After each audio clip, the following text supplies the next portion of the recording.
मित्रांनो, आपल्या कल्पनेतला वेळ हा अगदी विचित्र आणि रहस्यमय आहे. भूतकाळात जाणे, भविष्य पाहणे हे सायन्स फिक्शन मध्ये दिसून येत. पण विज्ञान सांगतं की टाइम ट्रॅव्हल ही थेअरी पूर्णपणे अशक्य नाही. त्यामुळे चला तर मग जाणून घेऊया टाइम ट्रॅव्हलचं रहस्य अगदी साध्या आणि सोप्या भाषेमध्ये.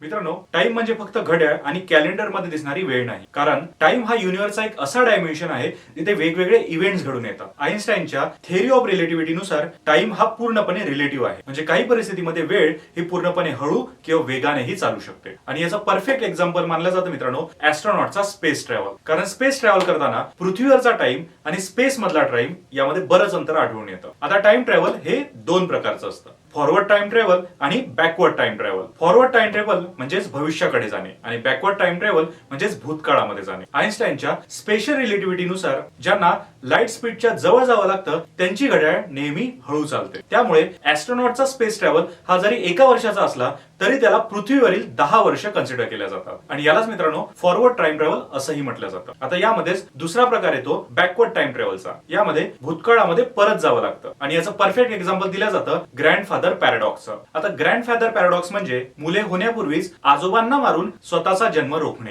यामध्ये भविष्याला कधी जन्मालाच येऊ देऊ नये असा प्रयत्न केला जातो. परंतु हे ग्रँडफादर पॅराडॉक्स हे 90% अशक्य आणि 10% शक्य मानलं जातं. आणि याच्याच बद्दल 1955 मध्ये प्रसिद्ध झालेल्या बॅक टू द फ्युचर मध्ये पूर्ण कहाणी सांगितलेली. आता आइन्स्टाईनने सांगितलं होतं युनिव्हर्स मध्ये स्पेस आणि टाइम या गोष्टी एकत्र आहेत, ज्याला स्पेस टाइम क्वांटम असं म्हटलं जातं. आता मॅसिव्ह ऑब्जेक्ट जिथे असतात ते स्पेस टाइम हा रॅप होतो, म्हणजेच ग्रॅव्हिटी तयार होते. आणि या रॅपिंगचा वापर करूनच आपण फ्युचर मध्ये जाऊ शकतो. म्हणजेच काय तर वेळेला मागे सोडून आपल्याला पुढे निघून जायचं आहे. कारण आपण आणि वेळ हे एका पॅरलल वे मध्ये चालत असतो. परंतु जर आपण वेळेला मागे सोडलं आणि आपण पुढे निघून गेलो तर नक्कीच आपण फ्युचर मध्ये जे आहे ते पोहोचू शकतो. आता बॅकवर्ड टाइम ट्रॅव्हल साठी विज्ञानाने हायपोथेसिस केलेले आहे आणि त्याचं परफेक्ट एक्झाम्पल आहे मित्रांनो वॉर्म होल्स. आता वॉर्म होल म्हणजे स्पेस टाइमची एक अशी टनल ज्याच्यामध्ये युनिव्हर्सचा एक पॉइंट दुसऱ्या युनिव्हर्सच्या पॉइंटशी एकमेकांना जोडतो. आता या ब्लॅक होल आणि वॉर्म होल मध्ये नेमका फरक काय तर मित्रांनो ब्लॅक होल ही अतिशय वास्तविक आणि दाट वस्तू आहे जिथे गुरुत्वाकर्षण अतिशय मजबूत आहे. म्हणजे ब्लॅक होल जवळ एखादी वस्तू गेली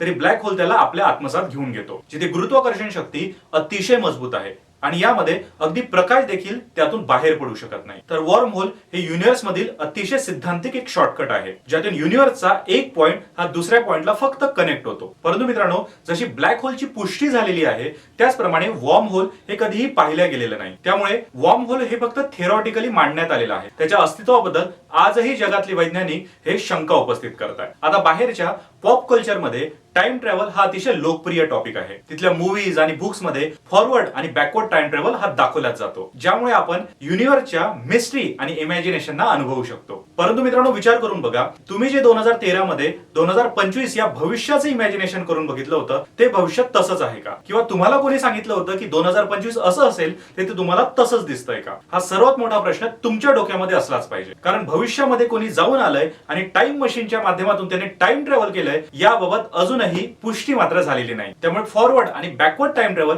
हे जरी पॉसिबल वाटत असलं तरीही अजूनपर्यंत हे कोणीही केलेलं नाही याबाबत मात्र शंका नाही. परंतु मित्रांनो टाइम ट्रॅव्हल हे सायन्स फिक्शन नाही तर थेरॉटिकल फिजिक्स मध्ये याची पूर्ण शक्यता आहे. फॉरवर्ड टाइम ट्रॅव्हल हे अतिशय सोपं आहे पण बॅकवर्ड टाइम ट्रॅव्हल याबाबत फक्त थेअरीज उपलब्ध आहे. आइन्स्टाईनच्या जर थेअरी ऑफ रिलेटिव्हिटीचा चांगला वापर केला तर फॉरवर्ड आणि बॅकवर्ड टाइम ट्रॅव्हल सुद्धा शक्य होईल. आणि त्यामुळे वेळ आणि स्पेस याचं डीप अंडरस्टँडिंग आपल्याला भविष्यातील आणखी रहस्य उलगडायला नेहमी मदत करू शकते. परंतु मित्रांनो तुमचं या टाइम ट्रॅव्हलवर काय मत आहे हे आम्हाला कमेंट बॉक्स मध्ये नक्की सांगा. सोबतच व्हिडिओ आवडला असल्यास लाईक शेअर नक्की करा. तुमच्या मित्रांना सुद्धा रेकमेंड करा. कधी काही स्टेटसही ठेवत चला आणि चॅनलला सबस्क्राईब केलेलं नसेल तर चॅनलला सुद्धा सबस्क्राईब नक्की करून घ्या. आता भेटूया पुढच्या व्हिडिओमध्ये. तोपर्यंत धन्यवाद.